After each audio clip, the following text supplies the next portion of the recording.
Children are invariably very creative, Amit. Yeah. But as we grow and the strictures of life, slowly chip away on that creativity. And by the time you're 20 or 25, you are stupidly uncreative. So very important for us to replenish our creativity.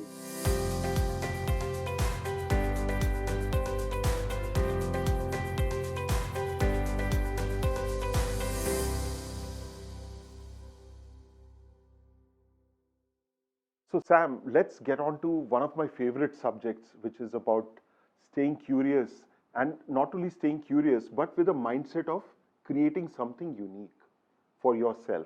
So what are your thoughts about, rebuilding yourself through creative thought processes by bringing in more better solutions, newer solutions? Well, I think what you're trying to say is, how to be more creative. How to be more Perhaps- creative? Thank you, Sam, for saying that. And not only how to be more creative, how to replenish that creativity, how to make it a lifelong thing for you. Right. I get it now. Thank you for. So, you're right. I mean, if you ask a 5-year-old kid, to solve a problem, and I can quickly give you an example, when you ask an adult, there's a tennis tournament going on, and there are, let us say, 108 people, it's a men's singles tennis knockout tournament. There are 108 people Watching it. No, 108 participants. Participants, okay. How many matches will they? You're the director of the tennis tournament, so you have to plan. So you got to first figure out how many matches will be played. Yes. If you ask almost any adult how many matches will be played, he'll say, okay, 108, then, I will have to put them in 2 halves. So it'll be, say, 64 on one and 64 on one, and then, they will play matches, and then, half of them will lose because it's a knockout tournament, and this is the way they will start. The quarterfinals will happen, the semifinals This will problem happen. was given to a kid or a group of children. Okay. And one of the children stood up, and they were 10 or 12-year-old children. One of the children stood up and said, there'll be 107 matches. So they said, well, how did you figure that out? Well, the kid said, you know what, there's a knockout tournament, there can be only one winner. Everyone else has to lose. You have to play to lose. So there are 108 players, 108 minus 1, there'll be 107 matches. Wow. So children are invariably very creative, Amit. Yeah. But as we grow and the strictures of life, slowly chip away on that creativity. And by the time you're 20 or 25, you are stupidly uncreative. That's the fact of life. So it's very important for us to replenish our creativity. Now, to replenish our creativity, again, we need curiosity. We need to be curious. One thing I tell you to replenish your creativity is to break out of your mold. Stop doing what you are doing every day. That's why you take a break. You do things that you've not done before. So one question to ask yourself is, when is the last time I did something for the first time? And really ask yourself that question, when is the last time I did something for the first time? And if the answer is I can't remember, hold a gun to your head, because you've just been a slave of routine. You've been doing the same. The more you do the same thing again and again, the less creative you'll become. Because the brain is a patterning system. The human mind is a patterning system. And if you fall into those patterns, there will be only blood flowing through those patterns. The rest of the new synapses will never be born. Right. So you got to break away and say, like I take a vacation.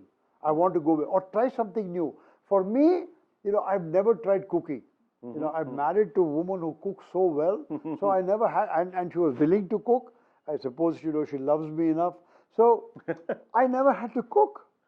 But now I'm telling myself, I must get into the kitchen sometime and do something in the kitchen, because that breaks me away from my routine. Learning new skills, learning an Yeah, art. so you force those parts of your brain that have been sleeping for 40 years to wake up. Right. The only way they can wake up, Amit, is if you do something that you've not done before. Learn a new skill, learn a new language. Yeah. Languages, I'm so fortunate that I've got grandchildren who are all multi-language because, they are born to a linguistic family.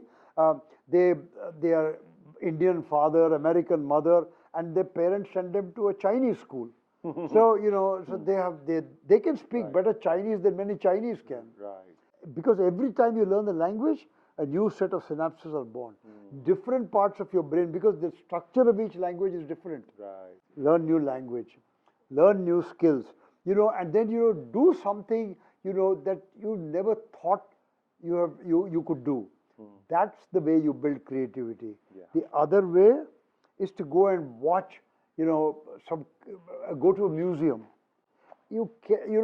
People think, oh, museums are boring. Man, they are the places where, again, the parts of your brain that are falling asleep will wake up. I love These this are some simple ways to do creative. There are other ways as well, Amit, like taking up. My brother, I remember, when, at the age of 74 or 75, he took up painting.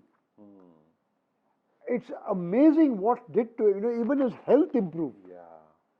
And if you're more healthy, you can be more creative. So that is one way to be more creative and not fall into the trap of thinking the same way. Remember, we are all prisoners of our concepts.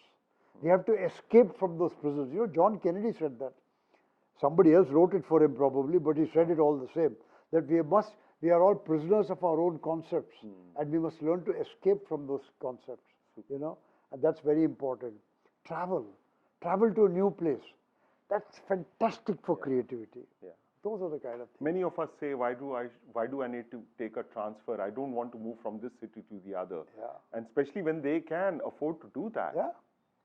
So those are the ways that you can be creative. Yeah, learning new experiences, meeting new people, bringing in diversity. Meeting new people. Yeah. That's another thing. Don't meet only people from your profession. Yeah. Meet someone completely randomly different, who's doing completely something different. I told you the other day I went to the Pune Club to have dinner with a friend of mine. I asked him to introduce me to a gentleman called, that guy. I had heard his name since in the 1970s. He was a national badminton champion, and I like badminton. So I said, just imagine listening to him. Would be so. It's like listening to this Prakash Padukone himself, because Asif, this gentleman, was the Asif Parpia was the national champion in 1970. For 5 years. It was such a delightful evening. I came back totally charged. Right. Those are the things. Thank you, Sam.